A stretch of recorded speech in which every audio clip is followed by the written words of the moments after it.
Everybody, if you're listening to us on the podcasting sites, one of them, I should say, because there's quite a few that we're on, we're grateful for that. If you are listening to us on one of those sites or apps, just please subscribe and definitely share this interview with as many people as possible. We do this all the time because we're trying to bring on the best people. And obviously, the more people that listen, the more people we get that are great to come on here. Also, if you're listening to us on one of the radio stations, we're grateful for that. And if there's any way you can do this, please email the station. Tell us you really enjoy our interviews, which again helps us with the listenership and also helps us get on other community radio stations around the country.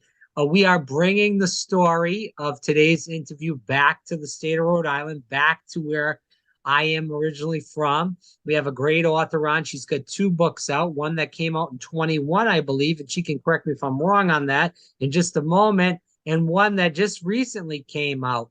For people that are listening, the books are Love Me and Obey Me. We're going to talk a little bit about both of them.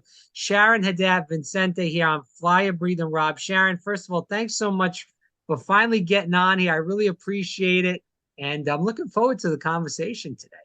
Oh, thank you for having me. All right, so let's kick this around. And first, before we even kick it around, I should say again, Love Me and Obey Me, two different books there. And if you want to find more about Sharyn, it's SharynHaddad. And then the last name, it's Vicente.com. No, there was a lot there. We're going to put that in the description box for people that are listening so they can catch up on their regular time if they want to search her website. Let's kick it up a notch. You are from the state of Rhode Island. We did express that in the first part of the interview. Can you tell us a little bit, and also the audience for that matter, a little bit about you in general and how you became an author in general, Sharyn? Sure. I am born and raised in Rhode Island. I've never lived anywhere else. All my family still lives in Rhode Island, so I'm very fortunate. We're just very close. No one wanted to stray too far. I've always loved to read since I was very young. I love school. When I graduated from high school, I didn't really care for it much in high school, but once I got older, I went back to college and I really loved it. I was a late bloomer, I guess. I got my associate degree at CCRI. I got my bachelor's degree in psychology at Rhode Island College, and then I went on for my master's at URI in adult education. So that's, a little bit of my background. And yeah, I think I've always loved psychology. I always loved to find out what makes people do the things they do and how there are categories of people that, have the same traits, that do the same things. And when my friends were younger and they always wanted to read romance, I kind of tended to read the darker genres, so I always gravitated towards that. It just fascinated me, and I just wanted to know why. And I feel like even with this new true crime wave, there seems to be so much out there right now, and people think, oh, it's very, very dark and macabre. Why would anybody want to learn about that stuff? I think we just have a fascination about things that we don't understand. We want to try to understand, and we also want to know what to do if we were ever in that situation. So, as ideas come to me, I always think both ends, like if I were in that situation, what would I do? And, that helps, I think. It just helps the writing, become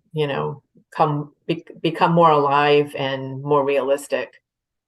So, My mind as you're talking, Sharyn, is going into all sorts of directions because you're bringing up so many points that we'd probably be on here for 2 hours. I'm not going to do that to you because your time is very valuable. So I don't want to keep you on here.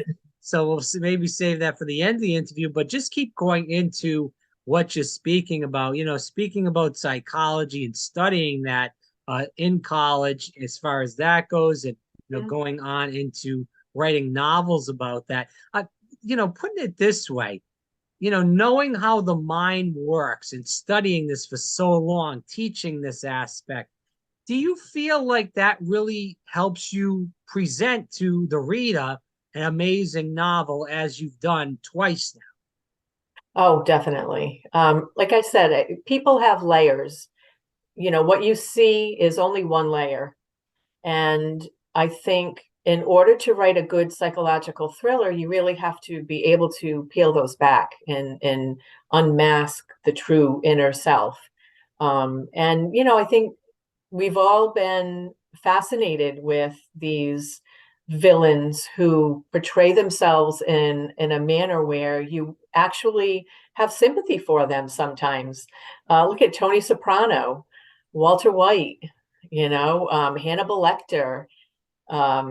It's just a fascination, and in many of those cases, they do shed light over time that shines on their softer side, on their more human side. They're not a monster 24/7. And that can be the most frightening thing. You can walk by anyone in the grocery store, in a train station, and you don't know if they lock eyes with you, what they're thinking. Well, So hey, sorry to interrupt you, but I got to go into this and kind of go on a very small tangent on this, Sharon, is because I'll tell you what, the past 3 years, whether it was the lockdowns or whatever the heck it is, people have went really psychotic, whether it's Rhode Island or Florida or Texas or anywhere around the country for that matter. They'll shoot you in 10 seconds. They yeah. snap if, there's been cases where the ball goes in the yard and the girl Yeah. gets shot. I don't really know particularly what's going on. If it I was, wish I did. yeah, I can't, I really can't even speak to that unless there is a fact that everybody has now just they feel like their beliefs outweigh everybody else's, mm, and it used to be more of a community.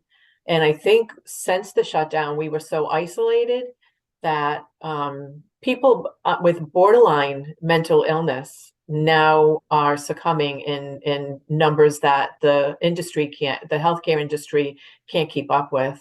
And it's really a sad state of affairs. I want to just talk about, I kind of want to go into both books, and this may be hard, so we'll try to play around with this because I want to give both books a fair shot here. Maybe I'll just play it this way and say, Sharon, if you could just tell the audience a little bit about Love Me, and then we can talk about Obey Me and why you wanted to start this series, as you stated, because there's a third book coming out. So maybe we can just go from the first book to the second book and Sure. even do a little tease of the third book. Obviously, it's Sure. not fully done yet, but Right. So for Love Me, like I said, it just starts as a concept, and I had an idea that I mentioned to my daughter, who is same age as you. okay. um, and I said, wouldn't this be really cool to see in a movie or read about in a book? Mhm. And she basically said, she thought it would be. And she said, hey, put your money where your mouth is. Give it a go. And I had written a children's book when she was in elementary school. And, they had told me that I should try to get it published, but I never pursued it. And then it was always in the back of my head, like, I wonder if I could, I wonder if I could.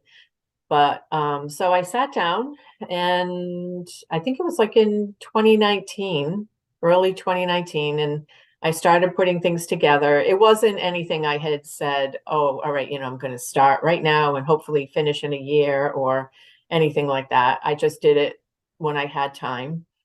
And the pandemic hit, and your house can only be so clean. You can only make so much bread. You can only do so much. So I said, oh, let me just pick that up and see. I'm going to decide here and now if I should, continue with it or just say, it's not for me. And once I started reading and remembering where I wanted to go, I was like sucked in, and I finished it in a few months. It was a lot of fun getting back into it. And Love Me takes place, like I said, in northern Rhode Island. A lot of books that are written in Rhode Island focus on the southern end where the ocean is and that kind of thing. So I said, oh, I'm going to do it, in the fall and upper northern Rhode Island. So that's what I did, and it revolves around two high school kids, young adults, whatever you want to say, um, who have been friends for a long time. One, they're getting older, puberty is hitting and all that. And so one is wanting to go and take their friendship to the next level, and the other one is still nowhere friends. So when the protagonist, Paige Vale, is a high school student, and she gets a boyfriend. Her friend, who was a male, his name is James, doesn't handle it very well. And in the midst of all this happening, there are, there are news announcements that body parts are found. People are being dismembered all over the place, and the FBI is called in for a task force with the police and all the surrounding areas, and they think they have it solved. And one day, Paige is at the police station and sees their boards in the background, and comes to the realization that she knows what's going on and that they have it wrong. Not totally wrong, but they're going in the wrong direction. So she is not taken seriously right away because she's only a high school student. But little by little, they come to find out that that she was right. And I like to say, love can do things, and it can fracture the psyche in ways that nobody really knows. I mean, there's a few reasons for people to kill. It's usually love or money. Those are the two big ones. Or if you just feel wronged, so those are the big three, and love can do it. So that was the premise for Love Me, and it was really well received. I was pleasantly surprised, and most people that read it commented that they would love to see more of Paige Vale. So at the end of Love Me, I said that you could email me for a free novelette, which would be kind of like a little bridge story between between that and the second book.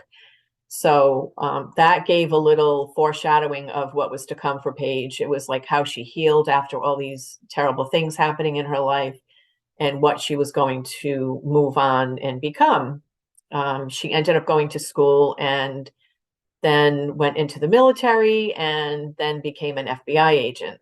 So for Obey Me, that takes place 12 years later, and she is an FBI agent, and she is assigned to this very strange case where a 38-year-old case that was unsolved is now coming up, and it looks like the killer is resurfacing, and so she is brought in to figure this out. And this book, again, I alluded to the fact that I really do love true crime and true crime podcasts. I listen to a lot of different podcasts. And I thought one day while I was listening to one, and I thought, I wonder if any of these cold case discussions are being heard by the actual killer that has never been caught, and what they would think about this. Everybody talking about what they did and how they would react.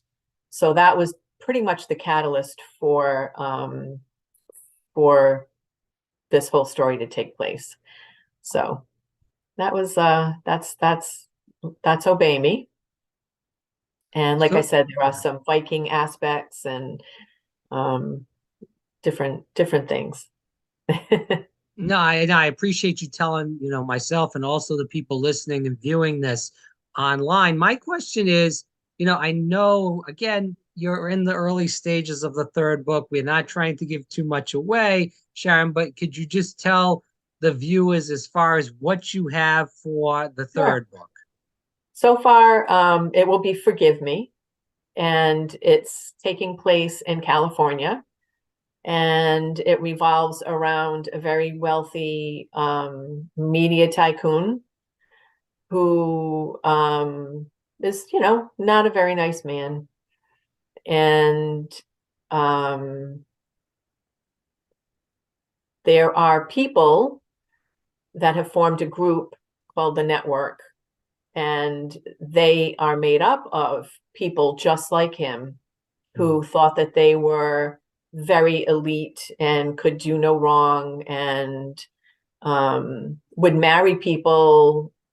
They would marry somebody who didn't have their status and whatever. So when things would fall apart, say a divorce or whatever, you can't go up against somebody like that if you're married to them and you came to the marriage with nothing. So they kind of form this group, and they protect people like that marry into money and give them like an equal playing field. So something happens where his wife seeks out this group, and that's all I have right now. I'm only about 15,000 words in, so it's forming. The characters are telling me what they want me to do with them as we go on. So Well, I'll tell you what, I was looking at your reviews before the interview started for for Love Me and Obey Me, and it's still a 5-star views for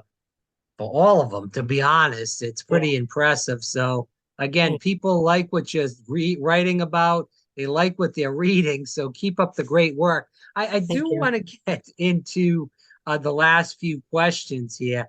Mhm. We've talked a little bit, and obviously, we hope the people that are listening to us buy these two books. But you don't want to give too much away. You gave a good synopsis to keep their taste buds going until they read the full book. But let's end the interview with this. What do you hope, Sharyn, that the viewers and the listeners that heard our conversation today learn from this interview? And then even if people buy the book, what do you hope they learn from reading the books too? I write for pure enjoyment, and I enjoy writing, I enjoy reading, and I really hope that if if a reader is if this is their forte, if they like that kind of thing, that they just want more.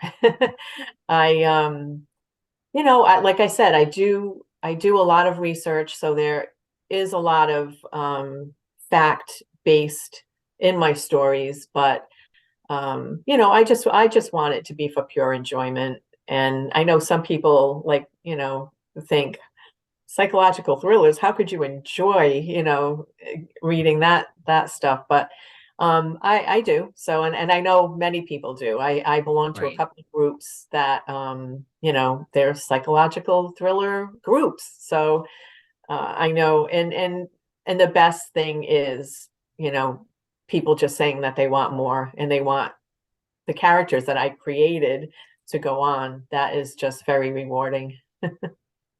And I did look at the website, and there you've done in the past, and I know in the present you have quite a few events coming up. I For do. people listening to this in the New England area, whether it's Rhode Island, Massachusetts, New Hampshire, wherever it may be, regardless, can you tell the viewers and the listeners a little bit about some of the events you have coming up in our surrounding area of Rhode Island and Sure, Massachusetts? sure. The first thing I have going is a meet and greet, actually, next Saturday, June 10th, from 10 to 1. Phantom Farms is on Diamond Hill Road in Cumberland. I will be at Rarities Books and Bindery in Wakefield, July 6th. It's a ladies' night in the town, and that will be from 6 to 9. I will be at the Loof Art Festival in Riverside. That's August 12th from 12 to 6. The Pawtucket Arts Festival, I'll be there on both September 9 and 10 from 11 to 5. The Situate Farmers Market on September 23rd from 9 to 12. The Narragansett Brewery in Providence on October 26th from 6 to 9. And the Rhode Island Authors Expo on December 2nd. And as I book different events, I will always update my website. So if you're not sure if you missed anything or if you want to see if there was anything added, you can always go to the website. You know, Sharyn, you have so many events coming up. I'll tell you what, I usually we talk to people, they say events coming up. It's like within the next month, and you're booked out until December, but that's incredible. And that's yeah, I'm really fortunate. Like I said, you know, word of mouth is key, and you know, people like they like what they like, and you know, they've spread the word, and I just can't be more happy. So well, in a small state, Rhode Island, word of mouth is, you know, incredible, and it really does exactly. get the news or Yeah, books or whatever the heck you yeah. know you want to get around gets around because of its being such a small state. You know, we've talked a lot throughout this interview, Sharyn.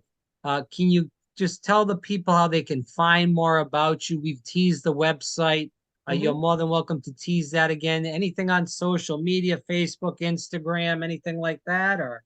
I'm working on having somebody help me with that. That's not my forte.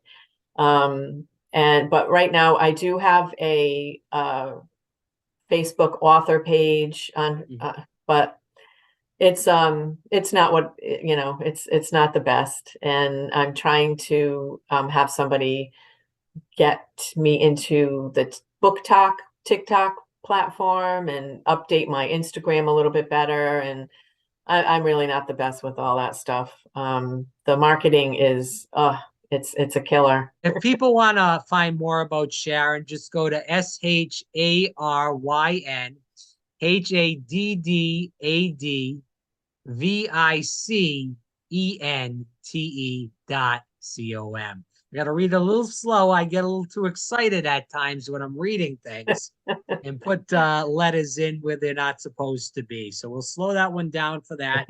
But do check out the website and all a funny this we'll say. And again, the book is 2 books is Love Me and Obey Me. Amazon. Can they buy it from the website too, or no? They can buy it from the website, and you know, they can buy both versions on Amazon. You can purchase hard paperback copies at Lincoln Gardens in Lincoln, Phantom Farms in Cumberland, Tiger Eye Gift Shop in Warwick, Rarities Books and Bindery in Wakefield, Escape into Fiction in Franklin, Mass, and Heartleaf Books in Providence. The ebooks are available on Amazon, Apple Books, Barnes and Noble, Smashwords, Kobo, Tolino, all the usual things. It's been a pleasure, Sharyn. Thanks so much. Thank you.